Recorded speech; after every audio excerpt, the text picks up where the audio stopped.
Hi hello friends, welcome to the G K smart circle YouTube channel. ಈಗ ನಾವು August 7, 2025ನೇ ಸಾಲಿನ ಪ್ರಮುಖ ಪ್ರಚಲಿತ ಘಟನೆಗಳನ್ನು ಕುರಿತು ಚರ್ಚೆ ಮಾಡೋಣ. ನಿಮಗೆಲ್ಲ ಗೊತ್ತಿರಲಿ, ಪ್ರತಿದಿನ ನಾನು ಕನ್ನಡದ ಪ್ರಜಾವಾಣಿ ಸೇರಿದಂತೆ ಕನ್ನಡದ ಇತರ ಎಲ್ಲ ನ್ಯೂಸ್ ಪೇಪರ್ಗಳು, ಇಂಗ್ಲೀಷ್ನ ದಿ ಹಿಂದೂ ಮತ್ತು ಇಂಗ್ಲೀಷ್ನ ಇತರ ಎಲ್ಲ ನ್ಯೂಸ್ ಪೇಪರ್ಗಳ ಜೊತೆಗೆ ಕೇಂದ್ರ ಸರ್ಕಾರ ಪ್ರತಿದಿನ ಅಪ್ಡೇಟ್ ಮಾಡತಕ್ಕಂಥ PIB ನ್ಯೂಸ್ ಪೇಪರ್ಗಳ ಪ್ರಮುಖ ಪ್ರಚಲಿತ ಘಟನೆಗಳನ್ನು ನಿಮ್ಮ ಮುಂದೆ ತರ್ತಾ ಇರ್ತೇನೆ. ಹಾಗಾದರೆ ಇವತ್ತಿನ ಕ್ವಶ್ಚನ್ ನಂಬರ್ 1 ಏನಿದೆ ಅಂತ ನೋಡೋಣ ಬನ್ನಿ. ಗಮನಿಸಿ. 1ನೇ ಕ್ವಶನ್ನು, ಇತ್ತೀಚೆಗೆ ಸುದ್ದಿಯಲ್ಲಿರುವ ಗುಪ್ತರ ಕಾಲದಲ್ಲಿ ಕ್ರಿಸ್ತಶಕ 5ರಿಂದ 6ನೇ ಶತಮಾನದಲ್ಲಿ ನಿರ್ಮಿಸಲಾದಂತಹ ಮಹಾಬೋಧಿ ದೇವಾಲಯ ಕೆಳಗಿನ ಯಾವ ಸ್ಥಳದಲ್ಲಿ ಕಂಡುಬರುತ್ತದೆ? ನೋಡಿ, ಮಹಾಬೋಧಿ ದೇವಾಲಯ ಬಿಹಾರದಲ್ಲಿ ಕಂಡುಬರುತ್ತದೆ. ಯಾಕೆ ಸುದ್ದಿಯಲ್ಲಿದೆ? ಈ ಡೀಟೇಲ್ಸನ್ನು ನಾವು ನೋಡೋಣ. ನೋಡಿ, ಇದಕ್ಕೆ ಸಂಬಂಧಪಟ್ಟಂತೆ ನ್ಯೂಸ್ ಪೇಪರಲ್ಲಿ ಮಾಹಿತಿಯನ್ನು ಕೊಟ್ಟಿದ್ದರು. ಬಿಹಾರದಲ್ಲಿ ಕಂಡುಬರತಕ್ಕಂಥ ಮಹಾಬೋಧಿ ದೇವಾಲಯವನ್ನು ಉತ್ತಮವಾಗಿ ನಿರ್ವಹಿಸಲು ಕೇಂದ್ರೀಯ ಕಾನೂನನ್ನು ಜಾರಿಗೆ ತರುವಂತೆ ಪ್ರತಿಪಾದಿಸಿ 1949ರ ಬೋಧ್ ಗಯಾ ದೇವಾಲಯ ಕಾಯ್ದೆಯನ್ನು ರದ್ದುಗೊಳಿಸುವಂತೆ ಕೋರಿ ಸಲ್ಲಿಸಲಾದಂತಹ ಅರ್ಜಿಯನ್ನು ಪರಿಶೀಲಿಸಲು ಸುಪ್ರೀಂ ಕೋರ್ಟ್ ಇತ್ತೀಚೆಗೆ ಒಪ್ಪಿಕೊಂಡಿದೆ. ಆ ಕಾರಣಕ್ಕಾಗಿ ಸುದ್ದಿಯಲ್ಲಿದೆ. ಹಾಗಾದರೆ ಈ ಮಹಾಬೋಧಿ ದೇವಾಲಯದ ಬಗ್ಗೆ ನಾವು ಸ್ವಲ್ಪ ಮಾಹಿತಿಯನ್ನು ತಿಳ್ಕೊಳ್ಳೋಣ. ಮಹಾಬೋಧಿ ದೇವಾಲಯ ಬೌದ್ಧ ಧರ್ಮದ 4 ಅತ್ಯಂತ ಪವಿತ್ರ ಸ್ಥಳಗಳಲ್ಲಿ ಒಂದಾಗಿದೆ. ಬುದ್ಧನು ಜ್ಞಾನೋದಯವನ್ನು ಪಡೆದಂತಹ ಸ್ಥಳವನ್ನು ಬೋಧಿ ಎಂದು ಕರೀತಾರೆ. ಹಾಗಾದರೆ 4 ಅತ್ಯಂತ ಪ್ರಮುಖ ಸ್ಥಳದಲ್ಲಿ ಇನ್ನೂ 3 ಉಳಿದವು ಯಾವುದಂತ ಕೇಳಿದ್ರೆ, ಲುಂಬಿನಿ ಬುದ್ಧನ ಜನ್ಮಸ್ಥಳ, ಸಾರನಾಥ ಬುದ್ಧನ ಮೊದಲ ಧರ್ಮ ಉಪದೇಶ ನೀಡಿದಂಥ ಸ್ಥಳ, ಕುಶಿನಗರ ಬುದ್ಧನು ಪರಿನಿರ್ವಾಣ ಹೊಂದಿದಂತಹ ಸ್ಥಳವಾಗಿದೆ. ಓಕೆ, ಇವು 4 ಅತ್ಯಂತ ಪವಿತ್ರ ಸ್ಥಳಗಳು. ಹಾಗಾದರೆ ಈ ಬೋಧ್ ಗಯಾ ಎಂಬುದು ಬಿಹಾರದಲ್ಲಿ ನಿರಂಜನ ನದಿಯ ದಡದ ಮೇಲಿದೆ. ಈ ಸ್ಥಳದಲ್ಲಿ ಮೊದಲ ದೇವಾಲಯವನ್ನು ಮೌರ್ಯ ಚಕ್ರವರ್ತಿಯಾದಂತಹ ಅಶೋಕನು ಕ್ರಿಸ್ತಶಕ 3ನೇ ಶತಮಾನದಲ್ಲಿ ನಿರ್ಮಿಸಿದನು ಎಂದು ಉಲ್ಲೇಖಿಸಲಾಗಿದೆ. ಪ್ರಸ್ತುತ ದೇವಾಲಯವನ್ನು ಗುಪ್ತರ ಕಾಲದಲ್ಲಿ ಅಂದರೆ ಕ್ರಿಸ್ತಶಕ 5ರಿಂದ 6ನೇ ಶತಮಾನದಲ್ಲಿ ನಿರ್ಮಿಸಲಾಗಿದೆ. ಗುಪ್ತರ ಕಾಲದ ಅಂತ್ಯದಿಂದ ಭಾರತದಲ್ಲಿ ಇನ್ನೂ ಉಳಿದಿರುವ ಸಂಪೂರ್ಣವಾಗಿ ಇಟ್ಟಿಗೆಯಿಂದ ನಿರ್ಮಿಸಲಾದ ಅತ್ಯಂತ ಹಳೆಯ ಬೌದ್ಧ ದೇವಾಲಯಗಳಲ್ಲಿ ಒಂದಾಗಿದೆ. ನೋಡಿ, ಈ ಪಾಯಿಂಟ್ಗಳು ಇಂಪಾರ್ಟೆಂಟ್ ಆಗುತ್ತೆ. ಹಾಗಾದರೆ ಈ ದೇವಾಲಯವನ್ನು 19ನೇ ಶತಮಾನದಲ್ಲಿ ಮ್ಯಾನ್ಮಾರ್, ಹಿಂದೆ ಬರ್ಮಾ ಅಂತ ಕರೀತಿದ್ರು ಇದನ್ನು, ಬೌದ್ಧರು ಮತ್ತು ನಂತರದ ಬ್ರಿಟಿಷ್ ಪುರಾತತ್ವ ಶಾಸ್ತ್ರಜ್ಞ ಸರ್ ಅಲೆಕ್ಸಾಂಡರ್ ಕನ್ನಿಂಗ್ಹ್ಯಾಮ್ ಅವರು ಬಹಳವಾಗಿ ಪುನಃಸ್ಥಾಪಿಸ್ತಾರೆ ಈ ದೇವಾಲಯವನ್ನು. ನೋಡಿ, ಅಲೆಕ್ಸಾಂಡರ್ ಕನ್ನಿಂಗ್ಹ್ಯಾಮ್ ಇದನ್ನು 2002ರಲ್ಲಿ ಯುನೆಸ್ಕೋ ವಿಶ್ವ ಪರಂಪರೆಯ ತಾಣವೆಂದು ಘೋಷಿಸಲಾಗಿದೆ. ನೋಡಿ, ವಿಶ್ವ ಪರಂಪರೆಯ ತಾಣ ಕೂಡ ಇದು, ಆ ಕಾರಣಕ್ಕಾಗಿ ಇಂಪಾರ್ಟೆಂಟ್ ಆಗುತ್ತೆ. ಸೊ ಇದರ ಮಹಾಬೋಧಿ ದೇವಾಲಯದ ವಾಸ್ತುಶಿಲ್ಪ ನಾವು ನೋಡೋದಾದರೆ, ದೇವಾಲಯದ ರಚನೆಯು 180 ಅಡಿ ಅಂದರೆ 55 ಮೀಟರ್ ಎತ್ತರವಿದೆ. ಇದು ಶಿಖರ ಎಂದು ಕರೆಯಲ್ಪಡುವ ಪಿರಮಿಡ್ ಆಕಾರದ ಮಧ್ಯ ಗೋಪುರದಿಂದ ಪ್ರಾಬಲ್ಯ ಹೊಂದಿದೆ. ಈ ಗೋಪುರವು ಹಲವಾರು ಪದರಗಳ ಗೋಡೆಗಳು, ಕಾಮಾನು ಲಕ್ಷಣಗಳು, ಉತ್ತಮವಾಗಿ ಕೆತ್ತನೆಗಳನ್ನು ಒಳಗೊಂಡಿದೆ. ಓಕೆ, ನೆಕ್ಸ್ಟ್ ಈಗ 2ನೇ ಕ್ವಶನ್ ನೋಡೋಣ. ಇತ್ತೀಚೆಗೆ ನಾಗಾಲ್ಯಾಂಡ್ನ ಝೆಲಿಯಾಂಗ್ ಸಮುದಾಯ ಮೀಸಲು ಪ್ರದೇಶಕ್ಕೆ ನೋಡಿ ಮತ್ತೆ ಪರಿಚಯಿಸಲಾದ ಏಷ್ಯಾದ ಮುಖ್ಯ ಭೂಭಾಗದ ಅತಿದೊಡ್ಡ ಆಮೆಯಾದ ಏಷ್ಯನ್ ದೈತ್ಯ ಆಮೆಯ ಹೆಸರೇನು? ಸರಿಯಾದಂಥ ಉತ್ತರ ಮೊನೋರಿಯಾ ಎಮಿಸ್ ಫೇರಿ ಅಂತ ಕರೀತಾರೆ. ಆಪ್ಷನ್ ನಂಬರ್ 1 ಸರಿಯಾಗಿದೆ. ಸೊ ನೋಡಿ, ಝೆಲಿಯಾಂಗ್ ಸಮುದಾಯ ಮೀಸಲು ಪ್ರದೇಶ ಇದು ನಾಗಾಲ್ಯಾಂಡ್ ಕಂಡುಬರುತ್ತದೆ. ಈ ನಾಗಾಲ್ಯಾಂಡ್ನಲ್ಲಿ ಕಂಡುಬರತಕ್ಕಂಥ ಈ ಮೀಸಲು ಪ್ರದೇಶಕ್ಕೆ ಏಷ್ಯಾದ ಮುಖ್ಯ ಭೂಭಾಗದಲ್ಲಿ ಕಂಡುಬರತಕ್ಕಂಥ ಏಷ್ಯನ್ ದೈತ್ಯ ಆಮೆಯನ್ನು ಪರಿಚಯಿಸಲಾಗಿದೆ. ಸೊ ಏಷ್ಯನ್ ದೈತ್ಯ ಆಮೆಯನ್ನು ಪರಿಚಯಿಸಲಾಗಿದೆ. ಆ ಆಮೆಯ ಹೆಸರು ಮೊನೋರಿಯಾ ಎಮಿಸ್ ಫೆರಿ ಅಂದರೆ ಸೈಂಟಿಫಿಕ್ ನೇಮ್ ಅದು. ಓಕೆ, ಸೊ ಏಷ್ಯನ್ ದೈತ್ಯ ಆಮೆ ಪರಿಚಯಿಸಲಾಗಿದೆ. ಹಾಗಾದರೆ ಏಷ್ಯನ್ ದೈತ್ಯ ಆಮೆಯ ಬಗ್ಗೆ ಸ್ವಲ್ಪ ಮಾಹಿತಿಯನ್ನು ತಿಳ್ಕೊಳ್ಳೋಣ. ಮೊನೋರಿಯಾ ಎಮಿಸ್ ಫೇರಿ ಎಂದು ಕರೀತಾರೆ. ಏಷ್ಯಾದ ಅತಿದೊಡ್ಡ ಆಮೆದು. ಇದನ್ನು ವಿಶ್ವದ ಅತ್ಯಂತ ಹಳೆಯ ಆಮೆ ವಂಶಾವಳಿಗಳಲ್ಲಿ ಒಂದೆಂದು ಪರಿಗಣಿಸಲಾಗಿದೆ. ಮತ್ತು ಈ ಪ್ರಾಚೀನ ಆಮೆಗಳು ಅನೇಕ ಮೊಸಳೆಗಳೊಂದಿಗೆ ಆಸಕ್ತಿದಾಯಕ ನಡವಳಿಕೆಯನ್ನು ಹಂಚಿಕೊಳ್ಳುತ್ತವೆ. ಅವುಗಳ ಮೊಟ್ಟೆಗಳನ್ನು ರಕ್ಷಿಸುವುದು, ಕಾವು ಕೊಡುವ ಸೂಕ್ತವಾದ ತಾಪಮಾನವನ್ನು ಇವು ಕಾಯ್ದುಕೊಳ್ಳುತ್ತವೆ. ಇದರ ಆವಾಸ ಸ್ಥಾನ ಏಷ್ಯನ್ ದೈತ್ಯ ಆಮೆ ಉಷ್ಣವಲಯದ ಉಪ ಉಷ್ಣವಲಯದ ಬೆಟ್ಟದ ಕಾಡುಗಳಲ್ಲಿ ಕಂಡುಬರುತ್ತದೆ, ಗಮನಿಸಬೇಕು. ಇದರ ಸಂರಕ್ಷಣಾ ಸ್ಥಿತಿ ನೋಡೋದಾದರೆ ನೋಡಿ, IUCN ಏನಿದೆ ಇದನ್ನು ತೀವ್ರವಾಗಿ ಅಳಿವಿನಂಚಿನಲ್ಲಿರುವ ಪಟ್ಟಿಗೆ ಸೇರ್ಪಡೆಗೊಳಿಸಿದೆ. ಇಂಪಾರ್ಟೆಂಟ್ ಆಗುತ್ತೆ. ಅಂದರೆ ಸಿಟೀಸ್ ಲೀಸ್ಟಲ್ಲಿ ಅನುಬಂಧ 2ರಲ್ಲಿ ಈ ಟರ್ಟೈಲನ್ನು ಸೇರಿಸಲಾಗಿದೆ. ಓಕೆ, ಇನ್ನು ನಾವು 3ನೇ ಕ್ವಶನ್ ನೋಡೋಣ. ಸೊ ಇಂಪಾರ್ಟೆಂಟ್ ಆಗುತ್ತೆ, ಗಮನಿಸಬೇಕು. ನಾಸಾದ ಕ್ರ್ಯೂ 11 ಮಿಷನ್ ಮೂಲಕ ಅಂತಾರಾಷ್ಟ್ರೀಯ ಬಾಹ್ಯಾಕಾಶ ನಿಲ್ದಾಣಕ್ಕೆ ತೆಗೆದುಕೊಂಡು ಹೋದಂತಹ ಸಿಬಕ್ಥಾರ್ನ್ ಮತ್ತು ಬಕ್ವೀಟ್ ಬೀಜಗಳು ಕೆಳಗಿನ ಯಾವ ರಾಜ್ಯ ಅಥವಾ ಕೇಂದ್ರಾಡಳಿತ ಪ್ರದೇಶಗಳಲ್ಲಿ ಕಂಡುಬರುತ್ತವೆ? ಸರಿಯಾದಂಥ ಉತ್ತರ ಲಡಾಖ್ನಲ್ಲಿ ಕಂಡುಬರುತ್ತದೆ ಸ್ನೇಹಿತರೆ. ಹೆಚ್ಚಾಗಿ ಲಡಾಖ್ನಲ್ಲಿ ಕಂಡುಬರುತ್ತದೆ. ಸಿಬಕ್ಥಾರ್ನ್ ಮತ್ತು ಬಕ್ವೀಟ್ ಬೀಜಗಳು ಮೋಸ್ಟ್ ಇಂಪಾರ್ಟೆಂಟ್. ಈ ಬೀಜಗಳನ್ನು ಈಗ ನಾಸಾದ ಕ್ರ್ಯೂ 11 ಮಿಷನ್ನ ಭಾಗವಾಗಿದೆ. ಹಾಗಾದರೆ ಏನಿದೆ ಕ್ರ್ಯೂ 11 ಮಿಷನ್? ನಾಸಾ ಈ ಮಿಷನನ್ನು ಲಾಂಚ್ ಮಾಡಿದೆ. ಅಂತಾರಾಷ್ಟ್ರೀಯ ಬಾಹ್ಯಾಕಾಶ ನಿಲ್ದಾಣಕ್ಕೆ ಕ್ರ್ಯೂ 11 ಮಿಷನನ್ನು ಕಳಿಸಿದೆ. ಡೈರೆಕ್ಟಾಗಿ ಕೇಳ್ಬೋದು, ಕ್ರ್ಯೂ 11 ಮಿಷನ್ ಇತ್ತೀಚೆಗೆ ಯಾವ ಬಾಹ್ಯಾಕಾಶ ಸಂಸ್ಥೆ ಲಾಂಚ್ ಮಾಡಿದೆ ಅಂತಂದೇಳಿ ನಾಸಾ ಅಂತ ಗೊತ್ತಿರಬೇಕು. ಸೊ ಅದರ ಜೊತೆಗೆ ಭಾರತದಿಂದ 2 ಪದಾರ್ಥಗಳನ್ನು ಒತ್ತಿಯಿರತಕ್ಕಂಥದ್ದು.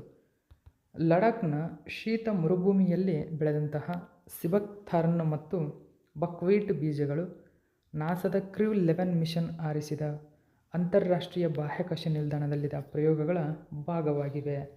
ಹಾಗಾದರೆ ಏನಿದು ಸಿಬಕ್ಥಾರ್ನ್?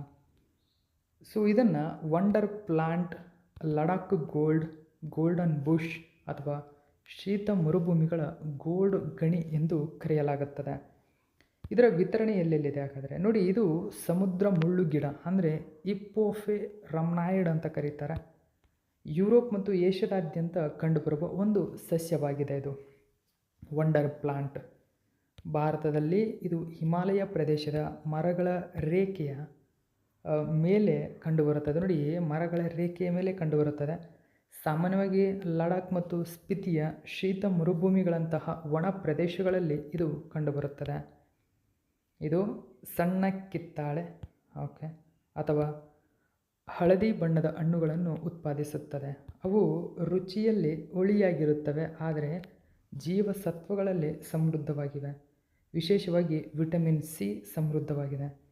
ಈ ಪೊದೆ ಸಸ್ಯವು -42 ಡಿಗ್ರಿ ಸೆಲ್ಸಿಯಸ್ನಿಂದ 40 ಡಿಗ್ರಿ ಸೆಲ್ಸಿಯಸ್ವರೆಗಿನ ತೀವ್ರ ತಾಪಮಾನವನ್ನು ತಡೆದುಕೊಳ್ಳಬಹುದು. ಇದನ್ನು ಬರ ನಿರೋಧಕವೆಂದು ಪರಿಗಣಿಸಲಾಗಿದೆ, ನೆನಪಿರಲಿ. ಓಕೆ, ನೆಕ್ಸ್ಟ್ 4ನೇ ಕ್ವಶನ್ ನೋಡೋಣ. ಇತ್ತೀಚೆಗೆ ಸುದ್ದಿಯಲ್ಲಿರುವ ಪಹಲ್ ಯೋಜನೆಯನ್ನು ಕೆಳಗಿನ ಯಾವ ಸಚಿವಾಲಯ ಪ್ರಾರಂಭಿಸಿದೆ?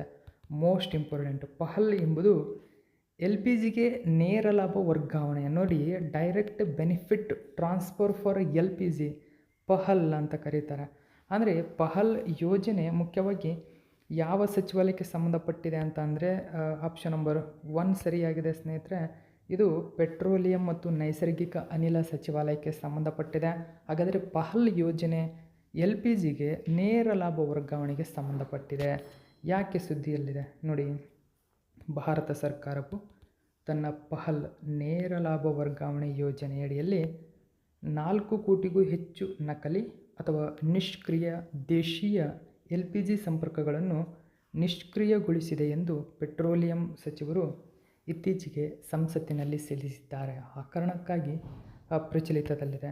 ಹಾಗಾದರೆ ಏನಿದು ಪಹಲ್ ಯೋಜನೆ? ಪೆಟ್ರೋಲಿಯಂ ಮತ್ತು ನೈಸರ್ಗಿಕ ಅನಿಲ ಸಚಿವಾಲಯವು ಪ್ರಾರಂಭಿಸಿದಂತಹ ಪ್ರತ್ಯಕ್ಷ ಹಸ್ತತಂತ್ರ ಲಾಭ ಅಥವಾ ನೇರ ಪ್ರಯೋಜನ ವರ್ಗಾವಣೆ ಅಂದರೆ LPG ಯೋಜನೆಯು LPG ಸಬ್ಸಿಡಿಗಳಿಗಾಗಿ ಭಾರತದ ನೇರ ಪ್ರಯೋಜನ ವರ್ಗಾವಣೆ ವ್ಯವಸ್ಥೆಯಾಗಿದೆ. ಓಕೆ, ಸಬ್ಸಿಡಿ ಸಿಲಿಂಡರ್ಗಳನ್ನು ನೇರವಾಗಿ ತಲುಪಿಸುವ ಬದಲು ಗ್ರಾಹಕರು LPGಗೆ ಸಂಪೂರ್ಣ ಮಾರುಕಟ್ಟೆ ಬೆಲೆಯನ್ನು ಪಾವತಿಸುತ್ತಾರೆ ಮತ್ತು ಸರ್ಕಾರವು ಸಬ್ಸಿಡಿ ಮೊತ್ತವನ್ನು ನೋಂದಾಯಿತ ಬ್ಯಾಂಕ್ ಖಾತೆಗೆ ವರ್ಗಾಯಿಸುತ್ತದೆ. ಇದು ದೇಶಾದ್ಯಂತ 17 ಕೋಟಿಗೂ ಹೆಚ್ಚು LPG ಗ್ರಾಹಕರನ್ನು ಒಳಗೊಳ್ಳುತ್ತಿದ್ದು ಜಾಗತಿಕವಾಗಿ ಅತಿದೊಡ್ಡ ನಗದು ವರ್ಗಾವಣೆ ಕಾರ್ಯಕ್ರಮವಾಗಿದೆ. ಇದು ಪಹಲ್ ಯೋಜನೆಯ ಉದ್ದೇಶವೇನು ಹಾಗಾದರೆ ನೋಡಿ, ಇದು ಪಾರದರ್ಶಕತೆಯನ್ನು ಖಚಿತಪಡಿಸುತ್ತದೆ, ಮಧ್ಯವರ್ತಿಗಳನ್ನು ನಿವಾರಿಸುತ್ತದೆ. ತಿರುವು ಬದಲಾವಣೆಗೆ ಪ್ರೋತ್ಸಾಹ ನೀಡುತ್ತದೆ, ಗ್ರಾಹಕರಿಗೆ ಸಬ್ಸಿಡಿ ಪಾವತಿಯನ್ನು ಖಚಿತಪಡಿಸಿಕೊಳ್ಳುತ್ತದೆ, ಹಕ್ಕನ್ನು ರಕ್ಷಿಸುತ್ತದೆ. ನಿಜವಾದ ಗ್ರಾಹಕರಿಗೆ LPG ಸಿಲಿಂಡರ್ಗಳ ಲಭ್ಯತೆ ಅಥವಾ ವಿತರಣೆಯನ್ನು ಸುಧಾರಿಸುವುದು. ನಕಲಿ ಅಥವಾ ಅದರ ಸಂಪರ್ಕಕ್ಕೆ ತೆಗೆದುಕೊಳ್ಳುತ್ತದೆ, ಸಬ್ಸಿಡಿಯಲ್ಲಿ ಸ್ವಯಂ ಆಯ್ಕೆಯನ್ನು ಒದಗಿಸುತ್ತದೆ. ಈ ಎಲ್ಲ ಪಾಯಿಂಟ್ಗಳನ್ನು ಗಮನಿಸಬೇಕು ನೀವು. ಸೊ ಹಾಗಾದರೆ ಪಹಲ್ ಯೋಜನೆಗೆ ಅರ್ಹತೆ ಏನೇನಾಗಿರಬೇಕು? ಅರ್ಜಿದಾರರು LPG ಬಳಕೆದಾರರಾಗಿರಬೇಕು, ಒಂದನೇದು. ಎರಡನೇದು, ಆದಾಯ ತೆರಿಗೆ ಕಾಯ್ದೆ 1961 ಏನಿದೆ, ಈ ಕಾಯ್ದೆಯ ಪ್ರಕಾರ ಅರ್ಜಿದಾರ ಅಥವಾ ಅವರ ಸಂಗಾತಿಯ ಒಟ್ಟು ತೆರಿಗೆ ಆದಾಯವು ಇಂದಿನ ಹಣಕಾಸು ವರ್ಷದಲ್ಲಿ 10 ಲಕ್ಷ ಮೀರಿರಬಾರದು. ಓಕೆ, 10 ಲಕ್ಷಕ್ಕಿಂತ ಕಡಿಮೆ ಆದಾಯ ಇರಬೇಕು. ಓಕೆ, ನೆಕ್ಸ್ಟ್ ನಾವು 5ನೇ ಕ್ವಶನ್ ನೋಡೋಣ. ಇತ್ತೀಚೆಗೆ ಕೆಳಗಿನ ಯಾವ ಸ್ಥಳದಲ್ಲಿ ಮೊಟ್ಟ ಮೊದಲ ಬೀಮ್ಸ್ಟೆಕ್ ಸಾಂಪ್ರದಾಯಿಕ ಸಂಗೀತ ಉತ್ಸವವು ನಡೆಯಿತು? ಸರಿಯಾದಂಥ ಉತ್ತರ ನವದೆಹಲಿಯಲ್ಲಿ ನಡೆದಿದೆ. ಸೊ ಇಂಪಾರ್ಟೆಂಟ್ ಆಗುತ್ತೆ ಈ ಪಾಯಿಂಟ್ ನಿಮಗೆ. ನವದೆಹಲಿಯಲ್ಲಿ ನಡೆದಿದೆ. ಮೊಟ್ಟ ಮೊದಲ ಬೀಮ್ಸ್ಟೆಕ್ ಸಾಂಪ್ರದಾಯಿಕ ಸಂಗೀತ ಉತ್ಸವವು ನವದೆಹಲಿಯ ಭಾರತ ಮಂಟಪದಲ್ಲಿ ನಡೆಯಿತು. ಬೀಮ್ಸ್ಟೆಕ್ ಬಗ್ಗೆ ಮಾಹಿತಿ ತಿಳ್ಕೊಳ್ಳೋಣ. ಇದು ಬಂಗಾಳ ಕೊಲ್ಲಿಯ ಕರಾವಳಿ ಮತ್ತು ಪಕ್ಕದ ಪ್ರದೇಶಗಳಲ್ಲಿರುವ 7 ಸದಸ್ಯ ರಾಷ್ಟ್ರಗಳ ಗುಂಪಾಗಿದೆ. ಈ ಸಂಸ್ಥೆಯು 1997ರ ಜೂನ್ 6ರಂದು ಬ್ಯಾಂಕಾಕ್ ಘೋಷಣೆಯ ಮೂಲಕ ಅಸ್ತಿತ್ವಕ್ಕೆ ಬಂದಿದೆ. ನೋಡಿ, ಇದರ ಸದಸ್ಯತ್ವ ಎಷ್ಟೆಷ್ಟಿದೆ ಎಲ್ಲ ಡೀಟೇಲ್ಸನ್ನು ನೋಟ್ ಮಾಡ್ಕೊಳ್ಳಿ ಸ್ನೇಹಿತರೆ, ಅದು ಇಂಪಾರ್ಟೆಂಟ್ ಆಗುತ್ತೆ. ಇನ್ನು ಬೀಮ್ಸ್ಟೆಕ್ ಶೃಂಗಸಭೆಗಳು, ವಿವಿಧ ಸಚಿವರ ಸಭೆಗಳೆಲ್ಲ ಇದ್ದಾವೆ. ಈ ಪಾಯಿಂಟನ್ನು ನೋಡಿ ನೀವು ನೋಟ್ ಮಾಡ್ಕೊಳ್ಳಿ. ಓಕೆ, ಇದರ ಶಾಶ್ವತ ಸಚಿವಾಲಯ ಅಥವಾ ಹೆಡ್ ಕ್ವಾರ್ಟರ್ಸ್ ಬಾಂಗ್ಲಾದಲ್ಲಿದೆ. ಓಕೆ, ಎಲ್ಲ ಡೀಟೇಲ್ಸನ್ನು ನೋಡಿಕೊಂಡು ನೀವು ನೋಟ್ ಮಾಡ್ಕೋಬೇಕು ಸ್ನೇಹಿತರೆ. ಈಗ ನಾವು 6ನೇ ಕ್ವಶನ್ ಏನಿದೆ ಅಂತ ನೋಡೋಣ ಬನ್ನಿ. ಗಮನಿಸಿ. ಇತ್ತೀಚೆಗೆ ಕೆಳಗಿನ ಯಾವ ಭಾರತದ ಉದಯೋನ್ಮುಖ ಬಾಹ್ಯಾಕಾಶ ತಂತ್ರಜ್ಞಾನ ಸ್ಟಾರ್ಟ್ ಅಪ್ ನೋಡಿ ಲೀಫ್ ಒನ್ ಮಿಷನ್ ಅಂತ ಕರೀತಾರೆ, ಇಂಗ್ಲೀಷಲ್ಲಿ ನೋಡ್ಕೊಳ್ಳಿ. ಲೀಫ್ ಒನ್ ಮಿಷನ್ ಎಂಬ ತನ್ನ ಮೊಟ್ಟ ಮೊದಲ ವಾಣಿಜ್ಯ ಉಪಗ್ರಹ ಕಾರ್ಯಾಚರಣೆ, ಸೊ ಇದೊಂದು ಭೂವೀಕ್ಷಣ ಉಪಗ್ರಹವಾಗಿದೆ, ಉಡಾವಣೆ ಮಾಡಿದೆ. ನೋಡಿ, ಸರಿಯಾದಂಥ ಉತ್ತರ ಧ್ರುವ ಸ್ಪೇಸ್. ಓಕೆ, ಧ್ರುವ ಸ್ಪೇಸ್ ಎಂಬತಕ್ಕಂಥದ್ದು ಭಾರತದ ಉದಯೋನ್ಮುಖ ಸ್ಟಾರ್ಟಪ್ ಆಗಿದೆ. ಸೊ ಇದು ಲೀಫ್ ಒನ್ ಮಿಷನನ್ನು ಲಾಂಚ್ ಮಾಡ್ತಾ ಇದೆ. ನೋಡಿ, ಭಾರತದ ಉದಯೋನ್ಮುಖ ಬಾಹ್ಯಾಕಾಶ ತಂತ್ರಜ್ಞಾನ ಸ್ಟಾರ್ಟಪ್ ಆಗಿರತಕ್ಕಂಥ ಧ್ರುವ ಸ್ಪೇಸ್ ಲೀಫ್ ಒನ್ ಎಂಬ ತನ್ನ ಮೊಟ್ಟ ಮೊದಲ ವಾಣಿಜ್ಯ ಉಪಗ್ರಹ ಕಾರ್ಯಾಚರಣೆಯನ್ನು ಉಡಾವಣೆ ಮಾಡಲು ಸಜ್ಜಾಗಿದೆ. ಹಾಗಾದರೆ ಲೀಫ್ ಒನ್ ಮಿಷನ್ ಬಗ್ಗೆ ನಾವು ನೋಡೋದಾದರೆ, ಇದು ಧ್ರುವ ಸ್ಪೇಸ್ನ ಮೊದಲ ವಾಣಿಜ್ಯ ಉಪಗ್ರಹ ಕಾರ್ಯಾಚರಣೆಯಾಗಿದ್ದು, ಕೃತಕ ಬುದ್ಧಿಮತ್ತೆ ಮತ್ತು ಭೂಮಿಯ ವೀಕ್ಷಣೆಗಾಗಿ ಪೇಲೋಡ್ಗಳನ್ನು ಹೊತ್ತೊಯ್ಯುತ್ತಿದೆ. ಇದು ಧ್ರುವ ಸ್ಥಳೀಯವಾಗಿ ಅಭಿವೃದ್ಧಿಪಡಿಸಿದ P-30 ಉಪಗ್ರಹ ವೇದಿಕೆಯನ್ನು ಬಳಸಿಕೊಳ್ಳುತ್ತದೆ.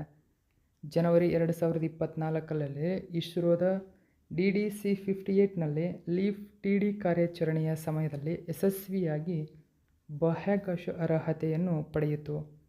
ಇದನ್ನು ಧ್ರುವ ಸ್ಪೇಸ್ ಮತ್ತು ಆಸ್ಟ್ರೇಲಿಯಾ ಮೂಲದ ಅಕುಲಾ ಟೆಕ್ ಮತ್ತು ಎಸ್ಪರ್ ಸ್ಯಾಟಲೈಟ್ಗಳು ಅಭಿವೃದ್ಧಿಪಡಿಸಿವೆ. ಈ ಕಾರ್ಯಾಚರಣೆಯು 2 ವಿಭಿನ್ನ ಪೇಲೋಡ್ಗಳನ್ನು ಹೊಂದಿದೆ. ನೆಕ್ಸಸ್ 0.1 ಇದು ಸುಧಾರಿತ ಕೃತಕ ಬುದ್ಧಿಮತ್ತೆ ಮಾಡ್ಯೂಲನ್ನು ಒಳಗೊಂಡಿದೆ. ಸೊ ಇದು 6ನೇ ತಾರೀಕಿನ ಪ್ರಮುಖ ಪ್ರಚಲಿತ ಘಟನೆ. ಉಳಿದಂಥ ಮಾಹಿತಿಯನ್ನು ನೆಕ್ಸ್ಟ್ ಡೇ ನಾನು ಅಪ್ಡೇಟ್ ಕೊಡ್ತೀನಿ. So thank you so much for watching my video friends.